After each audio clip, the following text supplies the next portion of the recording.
10th exams లోపే సర్పంచ్ ఎన్నికలు సాధ్యమా అనేది చాలా పెద్ద ఎత్తున చర్చ జరుగుతుంది. 5 లేదా 6న క్యాబినెట్ భేటీ, రిజర్వేషన్ల ఖరారుకు ఎంత సమయం పడుతుంది, న్యాయపరంగా ఎలాంటి చర్యలు తీసుకోవాలి, పాసిబిలిటీస్ పై అధికారులతో సీఎం రేవంత్ రెడ్డి ఆరా, డెడికేటెడ్ కమిషన్ నివేదిక పైన వివరాల సేకరణ, 10లోగా టూరిజం పాలసీ సిద్ధం చేయండి, అధికారులకు సీఎం రేవంత్ రెడ్డి ఆదేశం, త్వరలోనే వీసీలతో ముఖ్యమంత్రి భేటీ, కులగణనపై జాతీయ స్థాయి ప్రశంసలంటూ ఒకరు చూస్తున్నాం.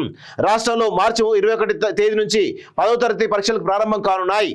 ఈ నేపథ్యంలో మార్చి 2వ వారంలోపే స్థానిక సంస్థల ఎన్నికల ప్రక్రియ పూర్తి చేయొచ్చా అని సీఎం రేవంత్ రెడ్డి అధికారులతో ఆరా తీసినట్టు తెలిసింది. వార్డుల వారీగా బీసీ కులాల డేటాను ఎన్ని రోజుల్లో ఫైనల్ చేయొచ్చు, రిజర్వేషన్ల ఖరారుకు డెడికేటెడ్ కమిషన్ ఎన్ని రోజులు పడుతుంది, కమిషన్ రిపోర్ట్ ఇచ్చిన తర్వాత ఎన్నికల షెడ్యూల్ ప్రకటించి రిజల్ట్స్ ఇవ్వడానికి ఇంకా ఎన్ని రోజులు పట్టొచ్చు అని అధికారులను వివరాలు అడిగినట్లు సమాచారం. బుధవారం నిర్వహించినటువంటి పంచాయతీరాజ్ సమీక్ష సమావేశంలో పాల్గొన్నటువంటి సీఎం 10th ఎగ్జామ్స్ స్టార్ట్ అయ్యేలోపు ఎన్నికల నిర్వహణ సాధ్యాసాధ్యాలపై అధికారులతో చర్చించినట్టు తెలిసింది. కాగా కులగణన రిపోర్ట్ సబ్ కమిటీకి అందిన వెంటనే మంత్రివర్గ సమావేశం ఏర్పాటు చేసి ఆ రిపోర్ట్ను ఆమోదించింది. ఆ తర్వాత బీసీ రిజర్వేషన్ ఫైనల్ చేసేందుకు డెడికేటెడ్ కమిషన్ కసరత్తు ప్రారంభించింది. బీసీ జనాభా లెక్కలకు వారం రోజులు పడతాడట. సో రాష్ట్ర వ్యాప్తంగా నిర్వహించిన సమగ్ర సర్వే వివరాలు ప్లానింగ్ శాఖ వద్ద ఉన్నాయి. ఆ వివరాలను ఫిబ్రవరి 2వ తేదీన మంత్రి ఉత్తమ్ కుమార్ రెడ్డి సారథ్యంలోని మంత్రివర్గ ఉపసంఘానికి అందించనున్నారు.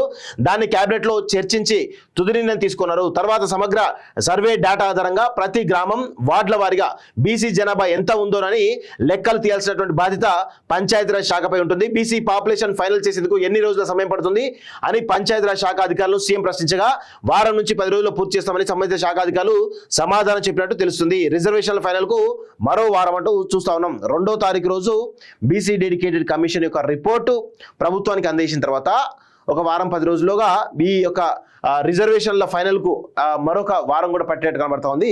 సో మొత్తానికైతే ఫిబ్రవరి 15లోగా ఒక రూపు వస్తే తర్వాత సాధ్యాసాధ్యాలపై ఎన్నికల కమిషన్ కూడా అన్ని చూసుకొని మరి నోటిఫికేషన్ ఇస్తుంది. ఒకవేళ మార్చి 2వ వారంలో పూర్తి కాకపోతే ఖచ్చితంగా మరి ఏప్రిల్ ఉంటాయా, మేలు ఉంటాయా, ఇంకో 2-3 నెలలు కూడా పొడిగించే అవకాశం అయితే చాలా స్పష్టంగా కనబడతా ఉంది.